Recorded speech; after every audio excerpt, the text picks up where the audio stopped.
Laughing Vikings Live.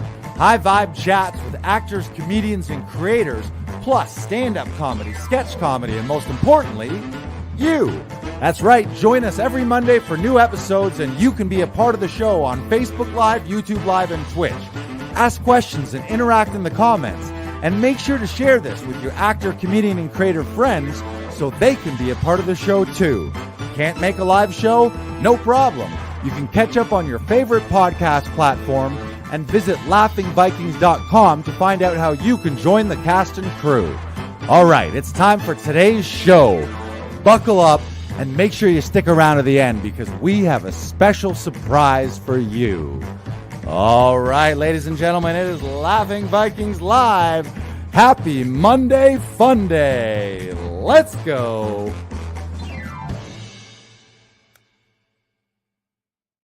We're podcasting. We're casting pods. Here we are. Yeah. Put them out. Cast some pods. Who needs them? Who's selling? Who wants pods? Who wants pods? Get here. Yeah. Welcome. This is episode 105. Yes, 105. 5. Wow, look at this. What a life this podcast has had. Welcome. How you doing, BK? You just came from a rehearsal. Quite a showbiz day. I did. I've been running around today.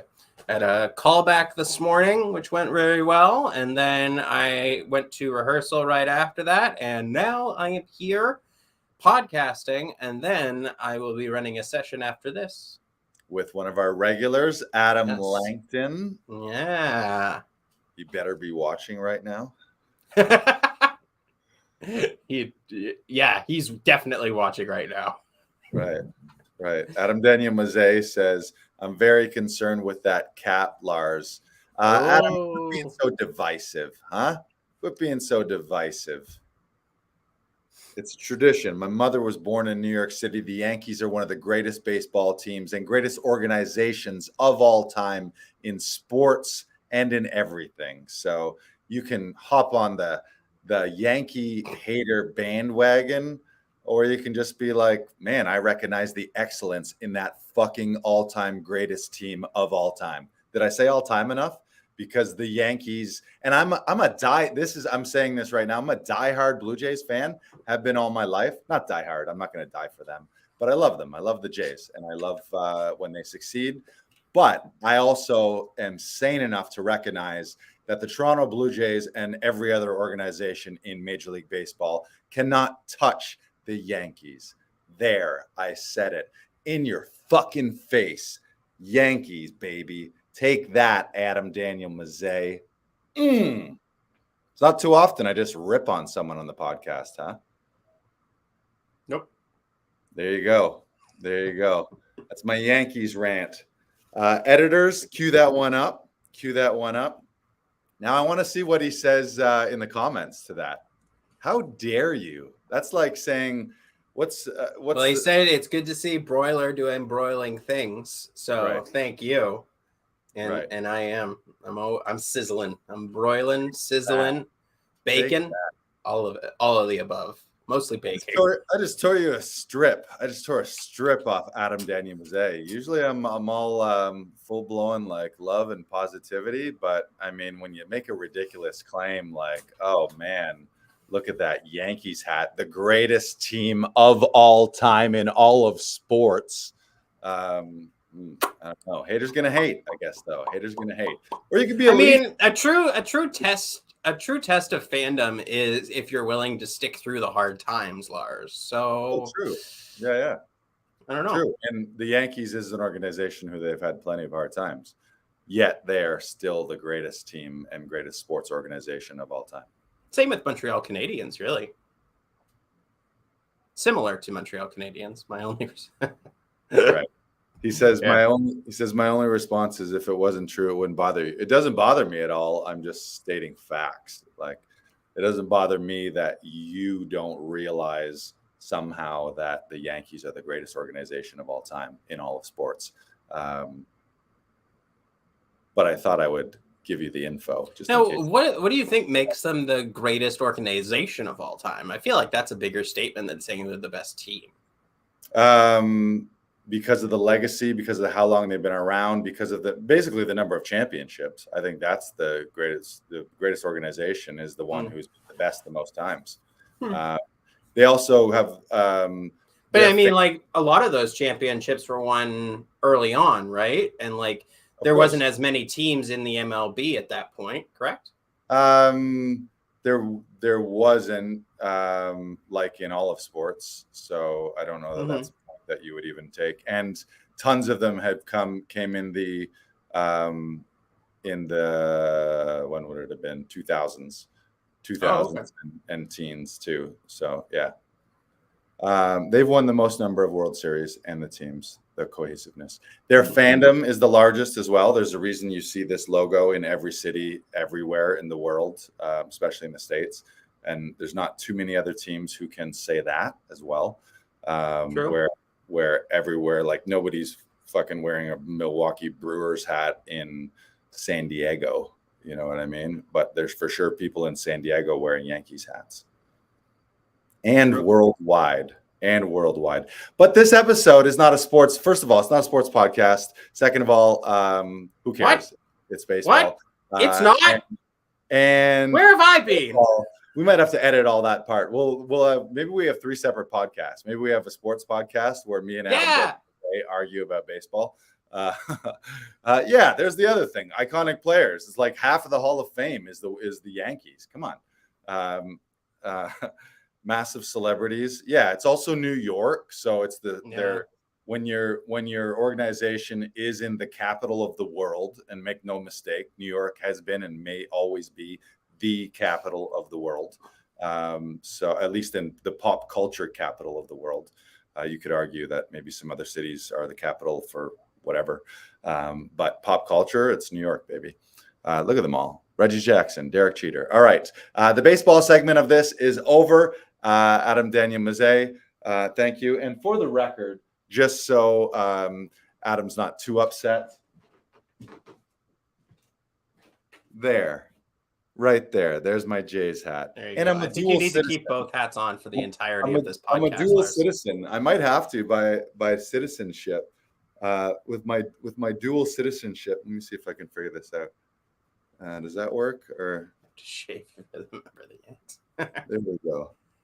There we go. And Adam says the evil empire, but I've read all of the good Yankees books. Unwritten rule, you have to shave if you're a member of the Yankees. Yeah, that's bullshit. They cannot, like, apparently they have like no sideburns. I don't know if that's still a thing or if that was just the George Steinbrenner thing. There's some GMs in the NHL that have that rule as well. I think there's only one that left that still does it, but it used to be a big thing.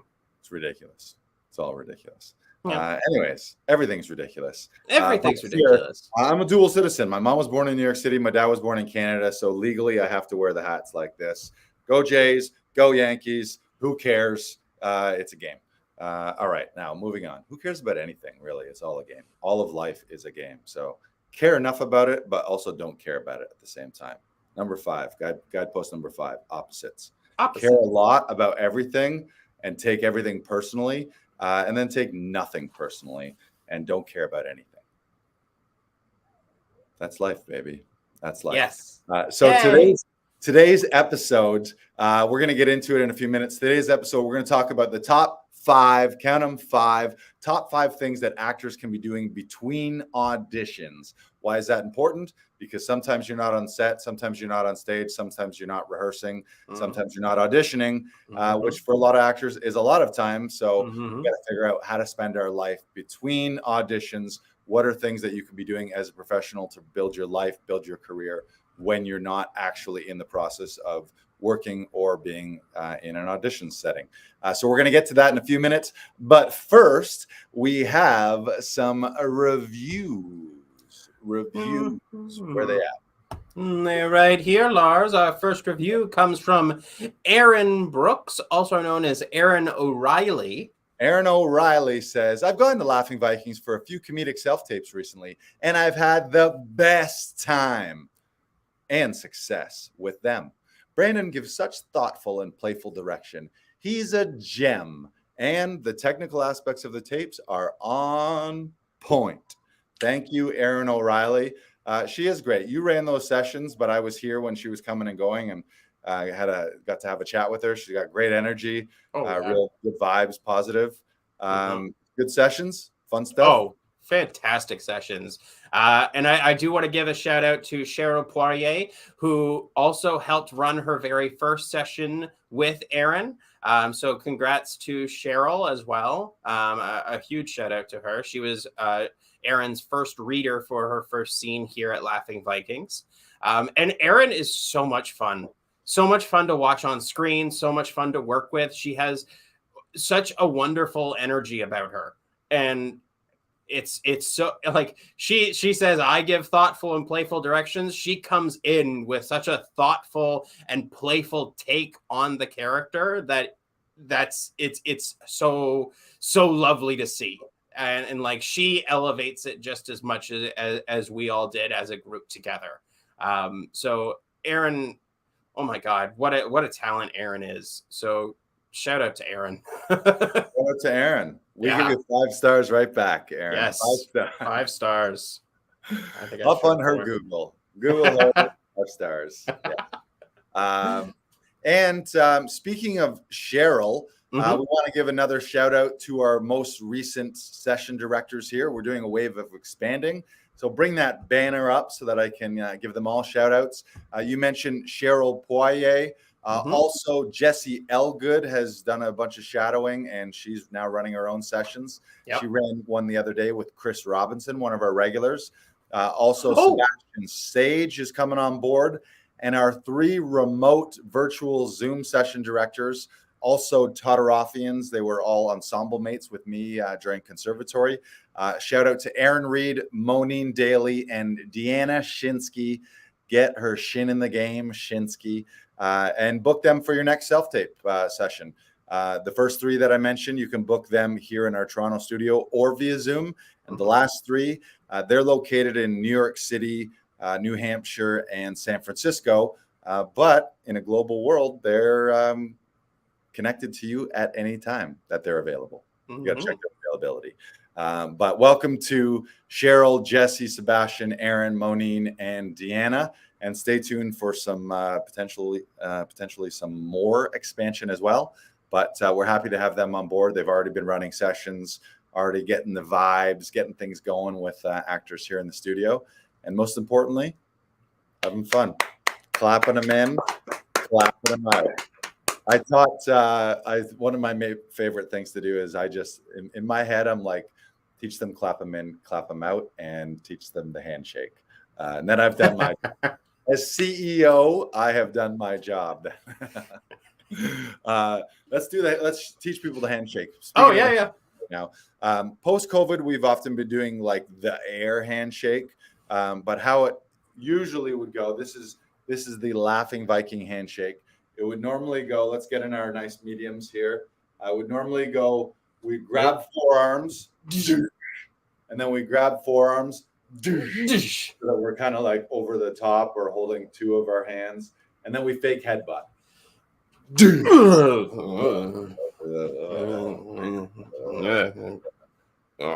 I always got to remember to turn my hat on backwards. Okay, let's do it real quick. Now that everyone knows it. Okay, you viewers at home, everybody, this is now an interactive video podcast / exercise lesson. We're going to do 100 Laughing Viking handshakes. Here we go. And a 1, and a 2, and a...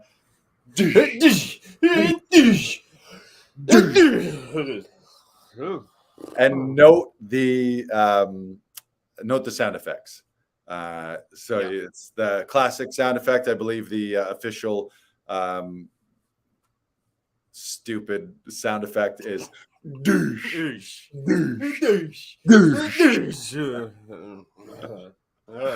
fun. It's really fun. Everyone try it at home. If you really want to give it, every once in a while, if you want to give it, you can actually do real headbutts, but make sure to get consent first. It's consensual headbutts only.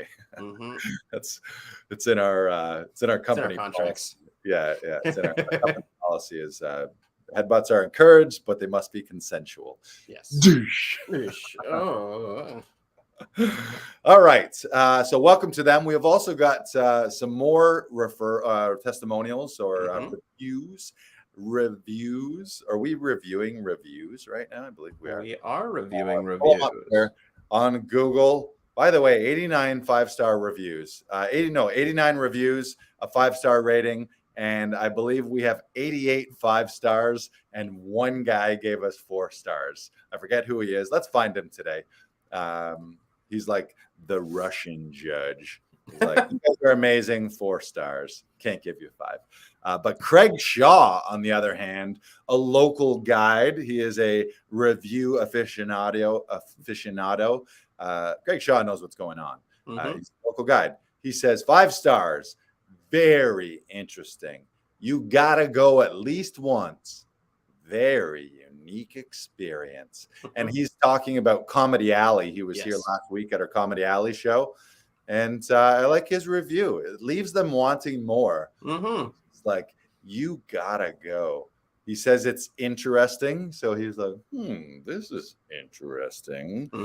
This is very unique. And by unique, he might be talking about the alley itself. I always feel like when people come, when they get there, they're like, where the fuck are we? And even when they leave, they're like, where were we? Yeah. I feel like most people the day after being at a Comedy Alley show are like, did I dream all of that? It does feel like a dreamlike experience. I'll say that. Yeah. That's by design as well, too. The umbrellas. I still want to, I always wanted to be like people leave regular society and walk through like the wardrobe into Narnia, and then they're just like, what magical land am I in? And we've talked about that. I aspire to someday get Fred Penner's log. There's the old show Fred Penner, and he used to be on a hike. Like he would go out to his fort in the wilderness somewhere, play his guitar. And the last thing he would do is crawl through this giant log, and he would come out to like his campground. So I want to get Fred Penner's log, wherever it is. If it's in a CBC museum, we got to get it here so you can crawl through Fred Penner's log, which also sounds like sexual innuendo, but it is not. We are not searching for Fred Penner's log. We are looking for Fred Penner's log. Just that experience of being somewhere like, where am I right now? It's mostly fake umbrellas. And Aubrey Harris says a unique. Notice the word unique. I'm noticing a trend here, Lars. A trend is that we're unique. Yes. A unique, intimate space where a range of beautifully talented performers share with the audience. Thank you, Aubrey. Another 5-star. And she was actually, I shouldn't say, I'm going to say they, because I don't recall whether that's male, female, or non-binary or otherwise.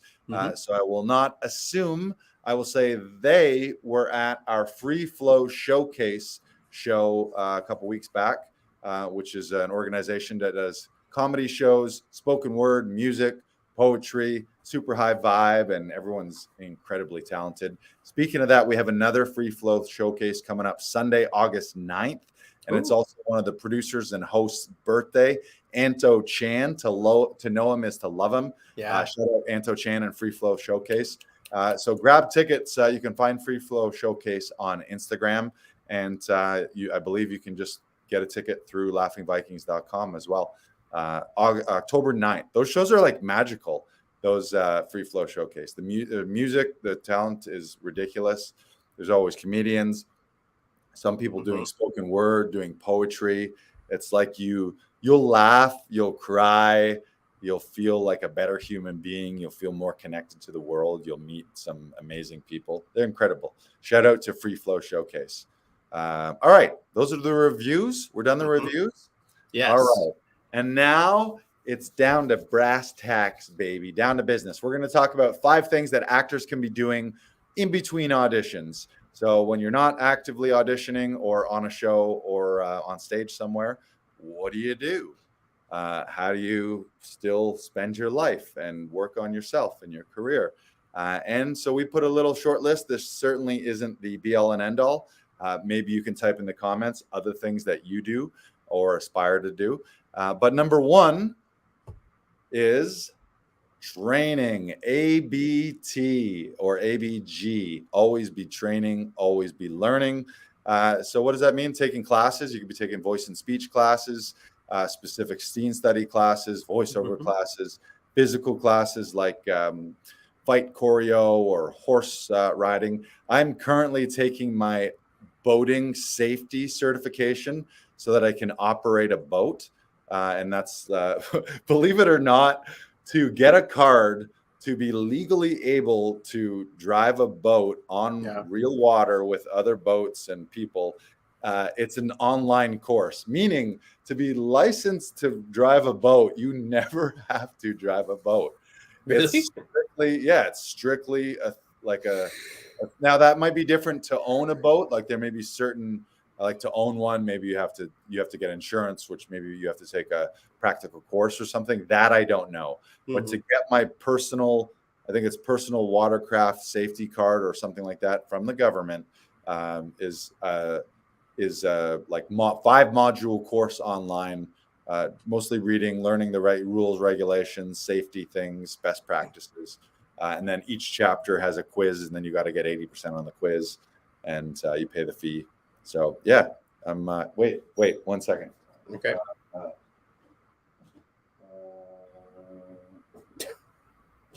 You're looking for your sailor's hat? Yeah, I was looking for my captain's hat. I don't see it. I think it's in your suitcase.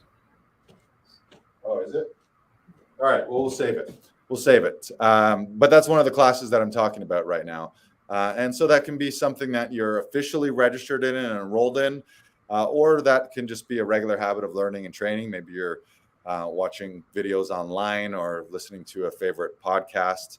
Any kind of learning, growth is something that you want to be doing. What are you in class for right now? You're always in class. I am in Tom Todoroff's Saturday workshop that I do every Saturday.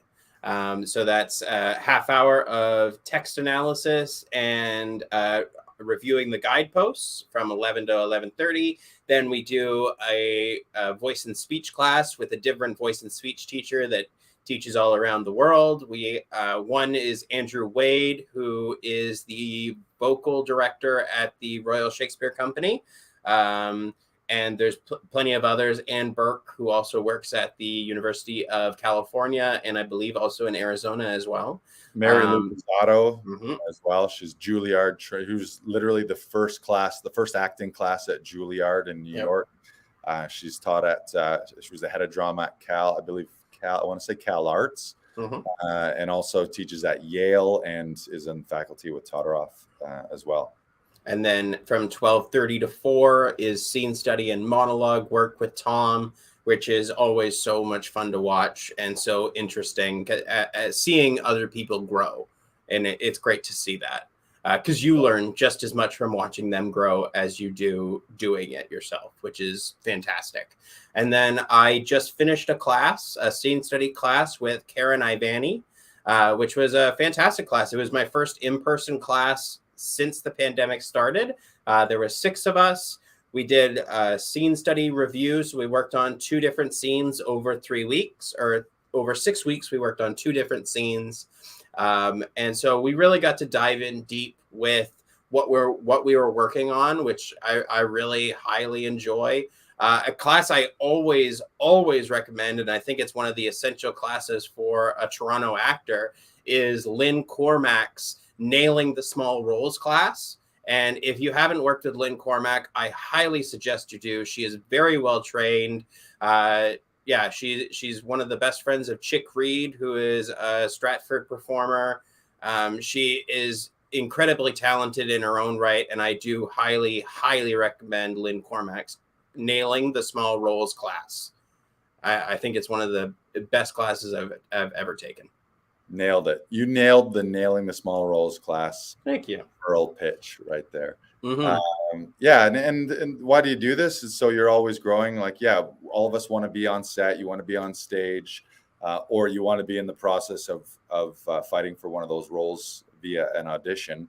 But when you can't be doing that, you want to be growing. You want to be challenging yourself, learning new skills that are then going to arm you to book future roles. So, and that's the other part of it. It's also is intrinsically rewarding as well, as like, even if that class doesn't necessarily lead directly to another acting booking, you're just going to feel better about your life, and you're going to be like, there's a correlation between growing and changing and happiness as well too. So just your daily happiness in between gigs will be higher because you're actively engaged and you're using your body and your muscles and your brain.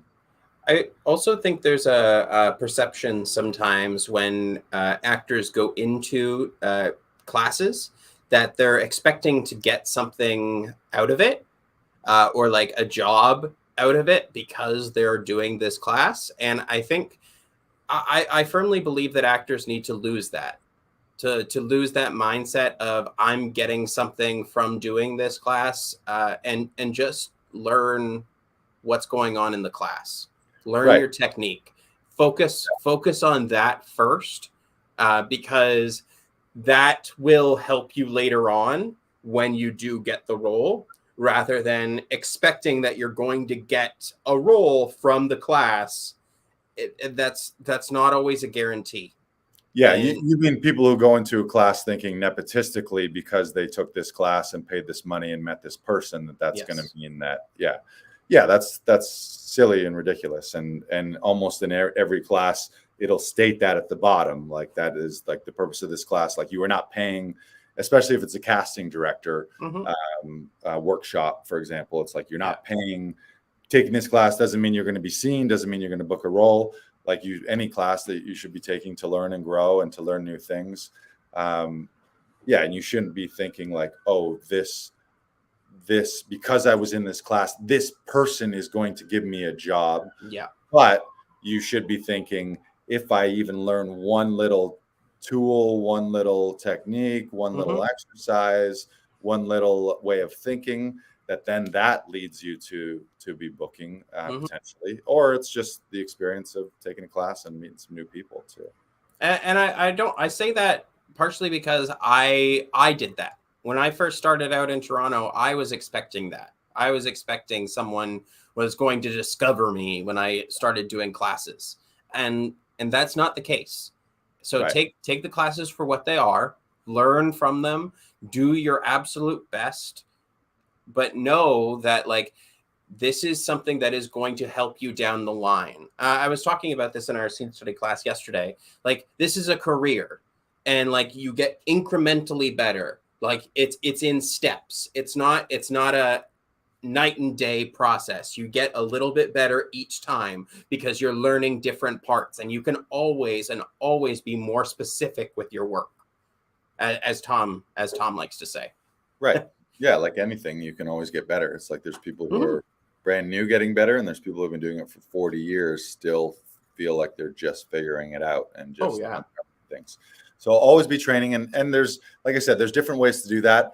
We always highly encourage an exchange of money. One of my mentors, James Wedmore, through his Business by Design program, always says that transformation begins with the transaction. There's something energetically about investing money into a program, into yourself, that helps you show up, that helps you work harder, but put more of yourself into it, versus the freebie mini class or the online free YouTube university video. That's like, yeah, that's always there, but do you really invest in it? Do you finish it? Do you pay attention? Do you actually then go implement the things? Not to mention meeting real people in real time as well. So yeah, like, and you do in all those classes, like you should also be thinking the relationships, which we'll talk about that in a separate thing, but there's building the relationships, not necessarily to only be like, what can I get from this relationship? Are they going to help me get a role? But just the more people you know in the industry, the better. So that's training. Let us know in the comments what classes. Feel free to recommend classes, share links. Even if you're in the Facebook groups, share resources with other people. We always encourage to share things, and we're always sharing classes that we're taking as well. Number 2 is ABC, baby. You and me, always be creating. In the meantime, if you're thinking of auditions as a job interview, well, you can always just be creating your own content. One of the things that I feel I've been fortunate about is in any times where I've been in a longer stretch between booking acting gigs, I've always got my own stuff where I'm always booking my own stand-up. I'm always writing stand-up, writing some sketch ideas, creating things here at Comedy Alley, and also through Laughing Vikings and Actors Audition Club. So it's for me personally, I anticipate in the future there'll be times where I'm be saying no to opportunities because it's going to take me away from things that I'm creating and working on my own projects. So you can always be doing that. You can be writing your own. What is that? Writing your own shorts, writing your own short films, writing your own feature films, writing your own sketches. If you're a stand-up performer, writing your own stand-up. You can be shooting your own proof of concept, shooting your own little demos, special skills demos. One of the things that I've been talking to Brandon about is I've got a membership at a kickboxing and boxing gym. So I'm learning some of those skills and regularly exercising there. So we're going to go there one workout and record a little sizzle reel so that if and when an opportunity comes up where my role is a boxer or needs to show some fight choreo, I've got a little reel that I can send, and a little 2-minute reel of me doing some kickboxing, boxing drills, a little sparring. So you've always got those kind of things that you can be working on. And you've been working on some stuff recently too, yeah? I've been working with Stephen Elliott Jackson. We're going to be doing a short film of one of his scripts eventually. I'm hoping for in December. I've been wanting to move behind the camera and learn more about that aspect of things and getting something off the ground and starting something from scratch. And so Stephen presented me with a script, and so we're going to be working on that very soon. And I'm very excited to be starting to do that because I want to see it. And I want to do a film from beginning to end. I haven't done that yet. And I want to have that feeling of knowing that I finished something or I took something from beginning to end. So that's what I'm working on now.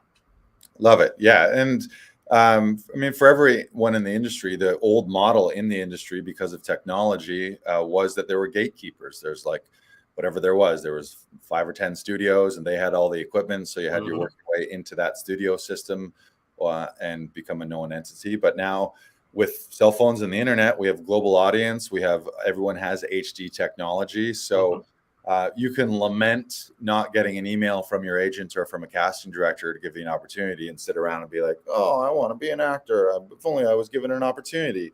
But you also live in a world where you can create your own opportunities easier and faster than ever before. So for anyone listening or watching and in that in-between time, like, work, I always think of it as like 50-50, and maybe it's even needs to sway more away from the traditional gatekeeper way of creating work and getting work. But if the 50-50 is, okay, I'm going to play the old school game of I need an agent and a casting director needs to post a thing and the agent sees the breakdown, says it to me, and then I submit to it and maybe they book me for the role, or write your own things, shoot your own things, create your own things, and figure out of one of the thousands of ways to monetize things.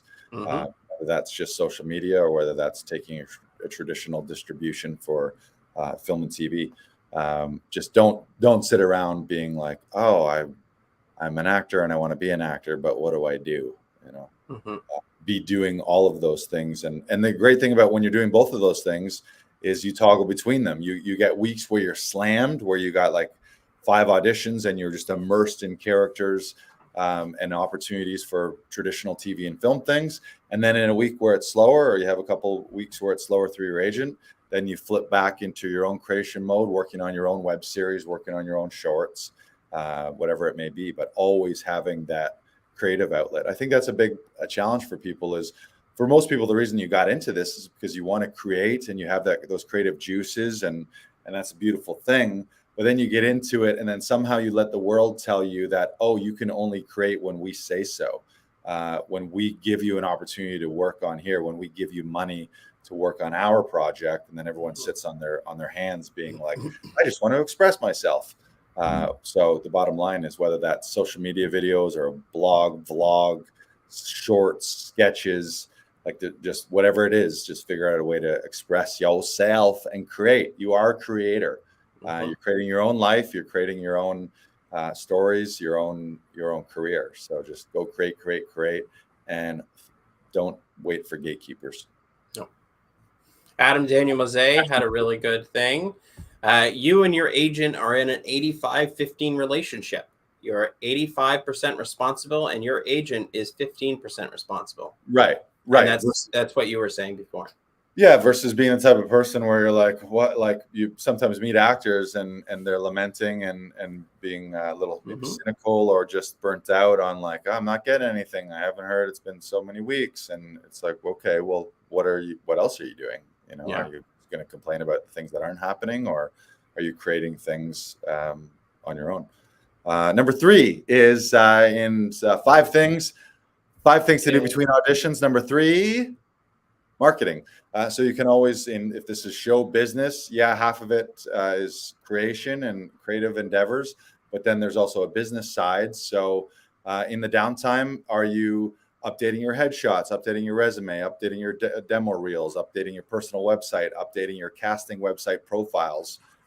If you're taking all these classes, making sure that those classes are making your resume and making your profiles. And I think that's something that everyone does. Not everyone, but a lot of people do not enough. Like if they do it once a year instead of once a quarter or even once a month, just updating those things. And especially being a little extra creative with things like skill-specific demo reels and making little clips. So whatever your sports are, you're a downhill skier, you're a snowboarder, you're a skateboarder, you play hockey, like literally all your special skills on your resume, have a quick little 60-second demo of you doing that.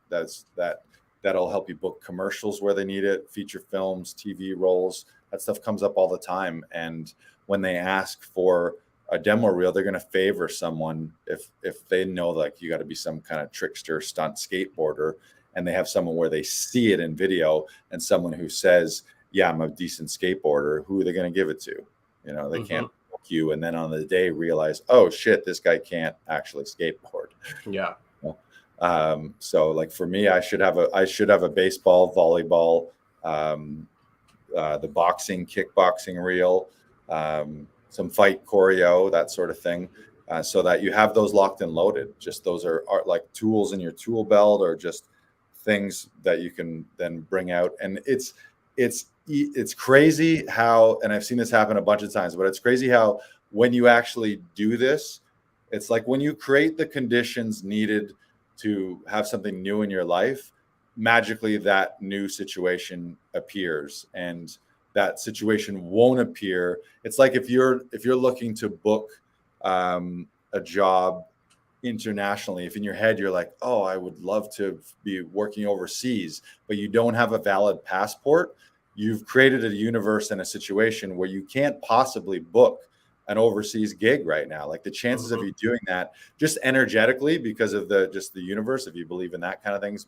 manifestation and energy, if you don't have the means, aka a passport, to travel, how's that opportunity going to fall your way? So what you want to do is create all the things that are under your control to create that scenario, move you closer to that dream scenario. Do all of those things so that then you're only one audition or one conversation from a guy being like, yeah, we want to book you to this thing. We need you in Mexico in 2 weeks. And then boom, all of a sudden you're there. Do you have a passport? Yep. Instead of, no, I don't. Oh shit, there's a 6-week delay for a passport. Can't get it. Sorry, we got to book the next person. A lot of people, I think, you're like waiting for the thing to happen before you do the things to prepare you to receive that thing that's going to happen. Yeah. If that makes sense. So just like do it all up front, so that the second you get the nod or the tap on the shoulder, you're like, yep, totally ready for that. Here's all my stuff. Where do you need me? And then all of a sudden you're the guy that's snagging all these amazing opportunities.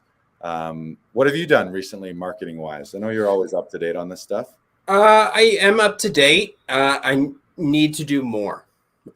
This is probably something I have been lacking in the last little while.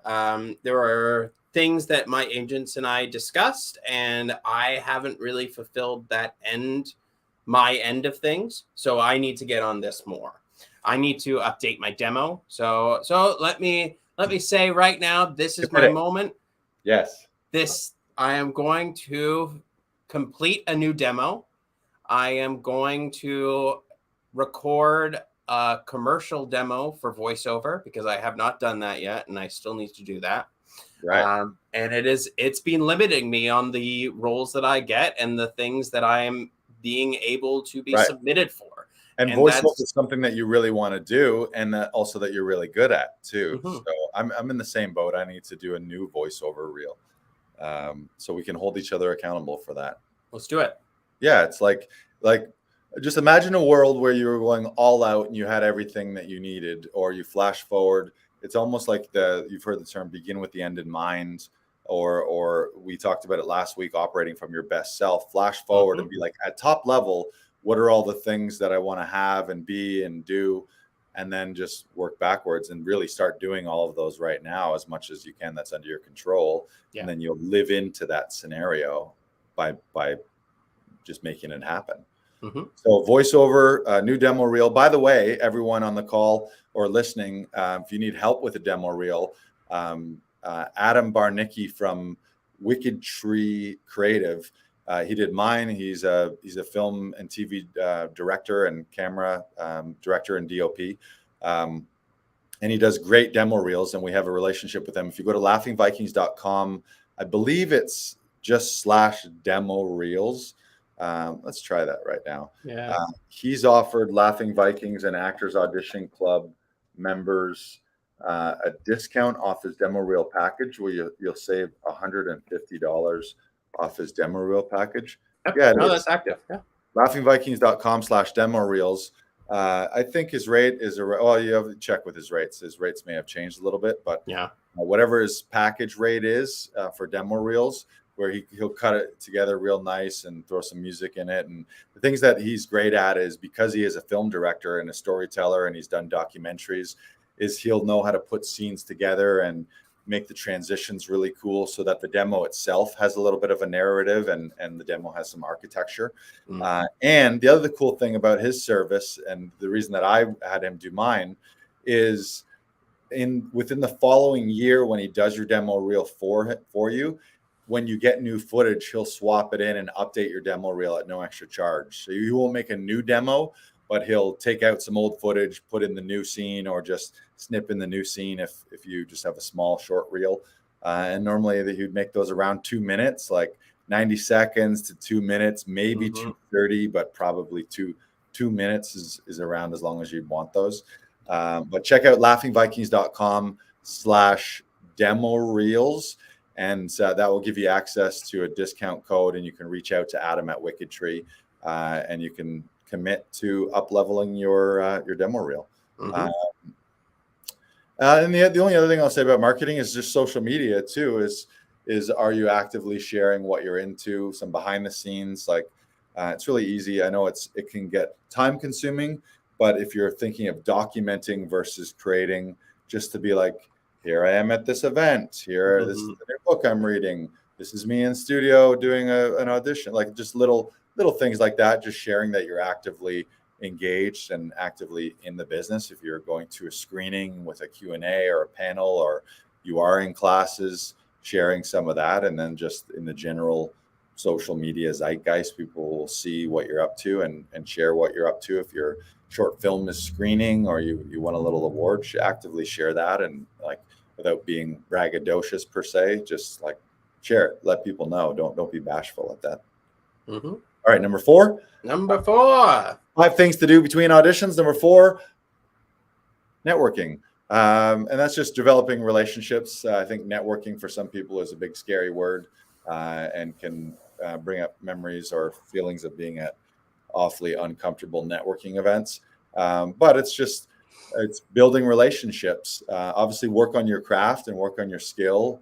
But when you're at those classes, for example, meet other actors, meet the instructor, when you're on set, meet everyone, and do your best to develop relationships with them, because you never know what relationships will flourish, and obviously just the general good karma of treating people nice without again, you don't always want to be not necessarily encouraging like make sure to get the most out of every relationship. It's like, yeah, but not in a transactional way, in an actual transformational way. You want to have a group of people that are friends. And when you like, it's the best thing when you show up on set and you recognize a few people, like, the sound guy, one of the ADs, a couple of the other actors, and you start to feel like family, and you start to feel that nostalgic feeling of like movie camp, versus when you walk onto a giant set and everyone's a stranger and you never met everyone. That's a little like, oh, this is like pretty intense. But it's great to meet people. So also casting directors, there's a way to reach out as regular human beings to other casting directors, directors, producers. One of my favorite things online is just tagging people when I see other opportunities that fit them, whether they're actors or crew.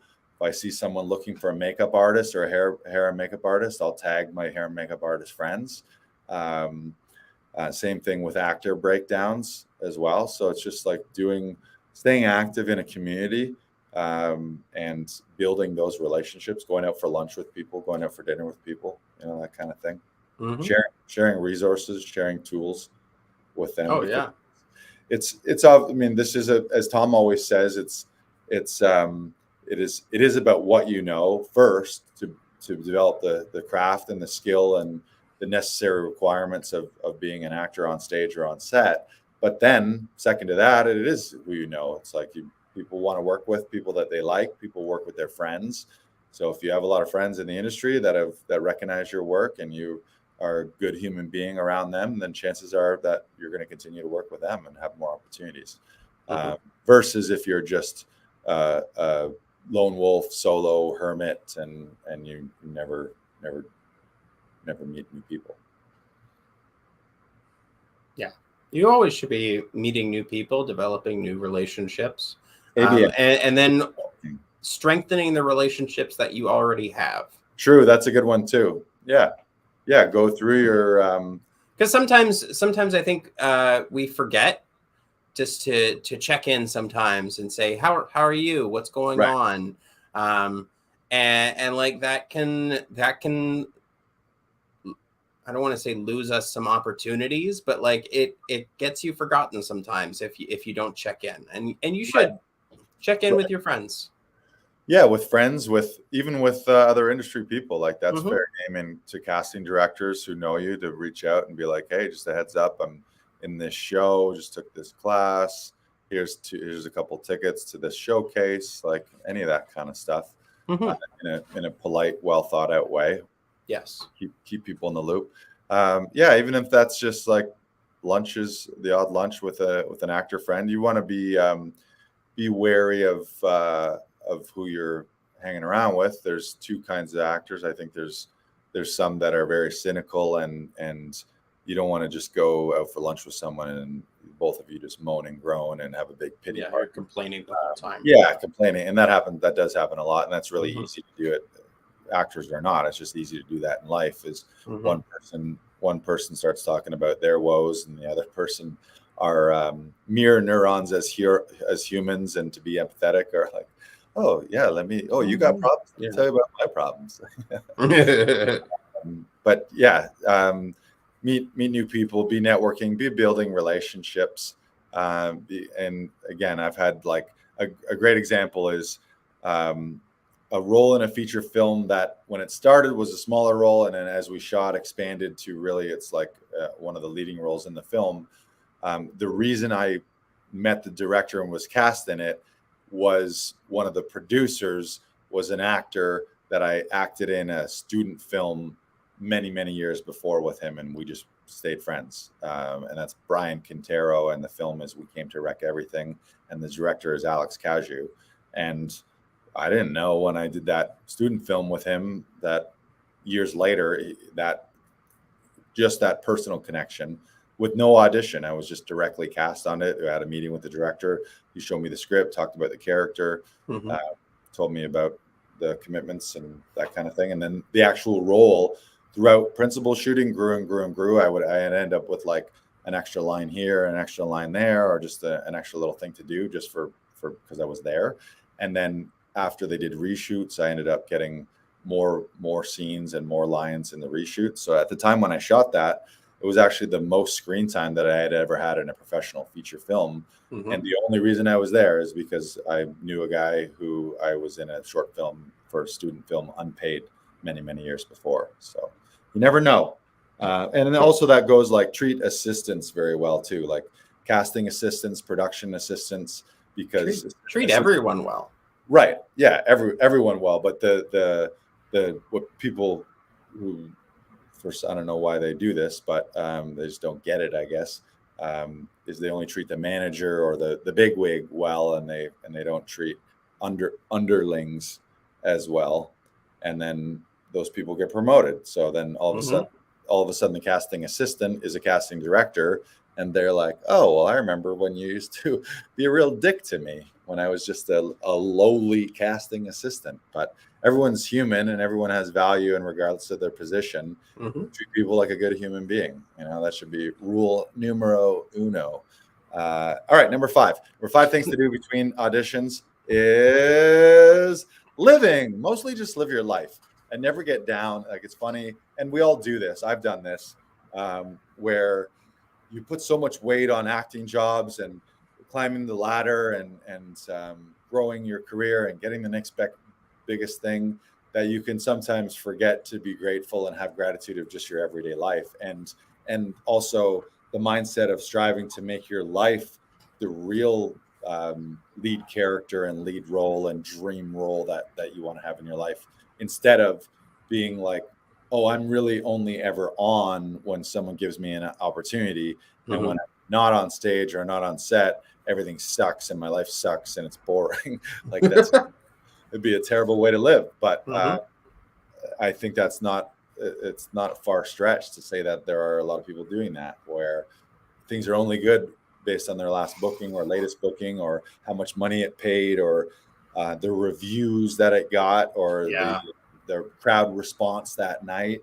And then there's like 24 hours in a day, and there's plenty of times when you're not on set or on stage. So what is the rest of your life? Do you have your extracurricular activities? Are you learning and growing? Are you taking care of your body with exercise? Are you traveling? Are you literally just smelling the roses, like just actually enjoying like daily little moments of gratitude, where you're just like, you go for a walk on the beach, or you go for a stroll in a forest, and you're like recognizing the beauty in that moment, rather than stressing like, oh my God, where's the next thing? Got to get the next thing. Got to get the next booking, next audition.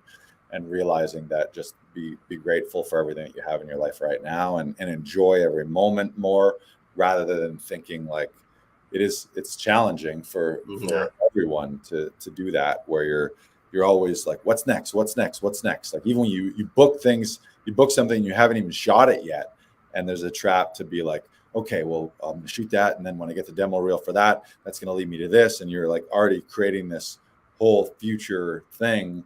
And then the danger is you spend all your time future planning, which is great, but then you lose actually now. Like, the time when you're not shooting and when you're in between, you're just kind of doing nothing and not living a life. And Tom always mentions to be an actor is to be a professional human being. So the more you live and the more you experience and the more you enjoy your life, the more you're going to be able to transfer that into great performances on screen and on stage, because you're a fully fleshed out human being, not just someone who's super fucked up when they're not working, and when they're working on stage, they're in their spot of joy and in their happy place.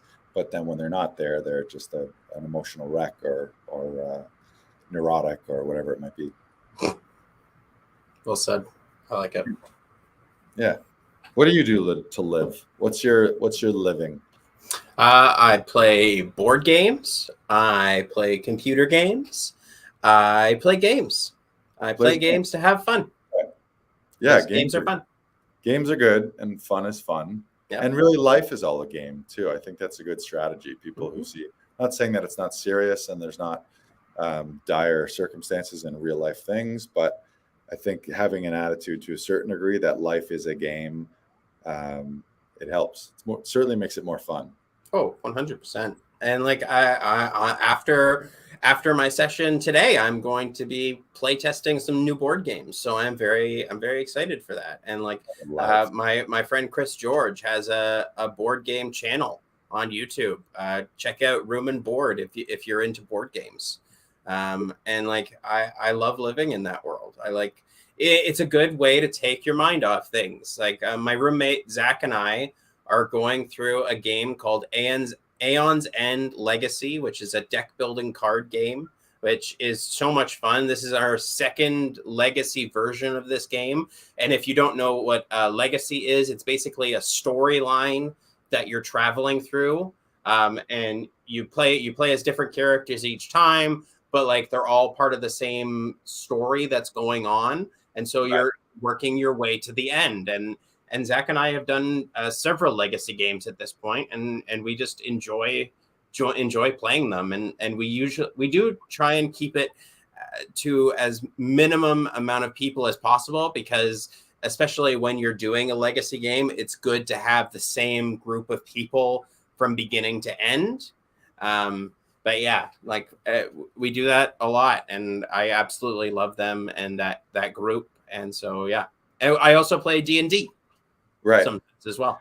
Yeah, and I mean, and if you game and improv practice, so if you need, I was just going to say, if you need a correlation between playing games, it's like there's always an improvisation. There's a ton of imagination. Mm-hmm. There's often storytelling in that kind of thing. Or when you're playing a game, there's a certain sense of like you are the character, or you're playing that, like even if it's just a piece on that you're moving around a thing, that you're that guy or that knight or whatever it is. So yeah, I think that also, which also informs and can help your playfulness and your storytelling on stage and on screen too. So it's all applicable. But fun is fun. Isn't fun fun? Fun is fun. I've never been having fun and thought to myself, oh, this isn't fun. It's always fun. Fun's always fun. Fun's one of the most fun things. This is fun. Yeah, this is fun. I like this. This is fun. Fun is fun. Fun is fun. All right. I think. Well, did we? Was what were you going to say? You're going to add something. I also follow a manga that I read every week. It's called One Piece. It's the longest running anime and manga in history. It's about pirates, and I absolutely love it. And it's one of my favorite things that I look forward to Friday every week, because I get to read a 20-page chapter of the new pirates that are going on. It's great. I love it.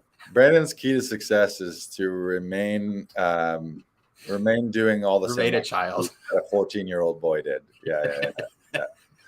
Yeah. I love Peter Pan growing up. That was one of my favorite movies. Yeah.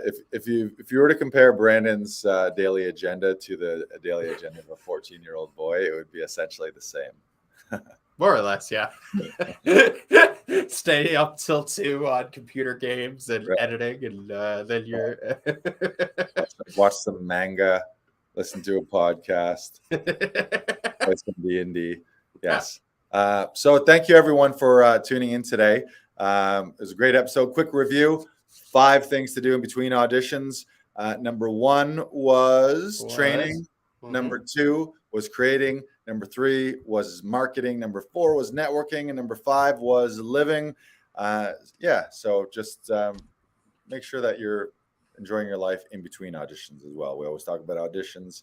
It's obviously a great way to get a job is to be auditioning, but also you want to be living your life too. Shout out to all of our new session directors. For those of you who need help with an audition, you can go to laughingvikings.com and you can book an in-studio Zoom or an in-studio audition session where we'll help you read, shoot, and direct and edit your self-tape. And you can also join the wait list for Actors Audition Club. If you go to laughingvikings.com/join, we got a banner for that. Yeah. Pop that up. Enrollment is currently closed, but you can join the wait list and you'll be first notified when we do open the doors to Actors Audition Club right at laughingvikings.com/join. And what do? We help actors shoot professional auditions without tech troubles, without stress, anxiety, without having to bug your family and friends, so that you as the actor, you can just focus on your craft and your performance and ultimately book more roles in TV, film, and theater and have some fun doing it.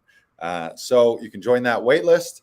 Make sure to smash all the buttons to subscribe. You guys know the things, but I think we're supposed to say it every week. In my head, I'm like, how many shout outs and calls to actions do we need to do? We wouldn't need to do them at all if you guys just did all the things. So do all the things, like, comment, subscribe, rate. You can also join our Audition Hero workshop, and you can discover how one actor went from stressful DIY self-tapes to booking a role on Hollywood blockbuster, plus 2 series leads in 12 months. We did a 3-part training workshop. If you missed the live workshop, you can still opt in and get access to it instantly at laughingvikings.com/auditionhero. You go there right now and register for free. Someday we're going to charge at least $97 for that, but right now we're going to give it away for free. Even though I believe the transformation starts with the transaction. If you paid for it, you'd learn more and become more of an audition hero. But for now, you can grab it for free. Go to laughingvikings.com/auditionhero. And a little sneak peek over the next coming weeks, we're going to do a podcast series of episodes featuring our new session directors. Next week, we've got Moneen Daly. The week after that, I believe we've got Aaron Reed. And so you're going to get a chance to meet all of our new session directors here at Actors Audition Club. We're going to learn about their origin stories, how they got started, how they trained, their philosophies in auditioning and in acting, and also their future aspirations and current projects that they're working on. So for it'll probably be the next 5 or 6 weeks, you're going to meet some new people here at Actors Audition Club. So we're super excited to have them on. And until now, go subscribe and listen to all 104 episodes before this one. Oh, you got a quote? Oh, I do have a quote. Yeah. We'll leave you with a quote to inspire your week. This quote comes from one of the greatest hosts of all time, Steve Harvey. And he says, if you want to kill a big dream, tell it to a small-minded person. Don't dream small. Go as big as you can. And as Tom always likes to say, if you go big, they can pull you back. Right. But you know what? It's always better to go for it. Dream big, play big, and be careful who you share those big dreams with, like Steve Harvey said, because sometimes people will love to shoot that down and now you can't do it. Who do you think you are? So get around people who have like bigger dreams than you, and you're like, wow, that guy is really thinking big. Yes. And do it yourself. Play big, dream big. And smash that like button. Smash that like button and subscribe. Smash the subscribe. And fun fact, bonus points, if you ever see us in person, whip out that Viking handshake and maybe we'll give you a prize. We'll be ready. Or you can remix. Show us. Let's do that. We'll do a little contest to win something. A prize to be named later is tag us on social media, maybe on Instagram stories, of you doing a Viking handshake. And remember, it's forearm, douche. Yeah, one more. Let's close it out. All right. Ready? Okay. Get those arms right up. Okay, ready? And oh, hey, Brandon. Oh, hey. Douche. Douche. This